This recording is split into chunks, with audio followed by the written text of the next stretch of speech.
सह्यक्ष्माभृन्नन्दिनी तीरदेशे भूयो भूयो भूसुपर्वाग्रहाराः ग्रामे ग्रामे तद्गृहाणां सहस्रं गेहे गेहे पंडिता एव सर्वे। सह्यक्ष्माभृत म्हणजे सह्यपर्वत, नंदिनी म्हणजे पुत्री, सह्यपर्वताची पुत्री कावेरी नदी, तिच्या तीरदेशे तीरप्रदेशावरती तटावरती, भूयो भूयः म्हणजे बहु अनेक, भूसुपर्वाग्रहाराः भूसुपर्व म्हणजे ब्राह्मण, त्यांचे अग्रहार म्हणजे ब्राह्मणांची घरे वस्ती ज्या ठिकाणी असायची त्यास अग्रहार म्हणत, असे अनेक अग्रहार होते असा अर्थ। ग्रामे ग्रामे प्रत्येक खेड्यामध्ये प्रत्येक ग्रामामध्ये, तद्गृहाणाम सहस्रम त्या ब्राह्मणांची सहस्र म्हणजे हजारो घरे होती, त्या हजारो घरांमधील गेहे गेहे प्रत्येक घरामध्ये सर्वे ते सर्व ब्राह्मण पंडिताः एव पंडित होते, ज्ञानी होते।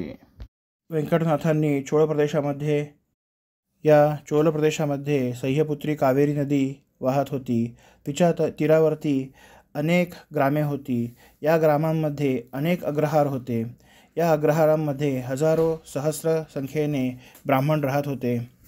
आणि हे नुसते वंशाने ब्राह्मण नव्हते, तर त्या घरांमधील प्रत्येकजण पंडित होता, प्रत्येकजण ज्ञानी होता।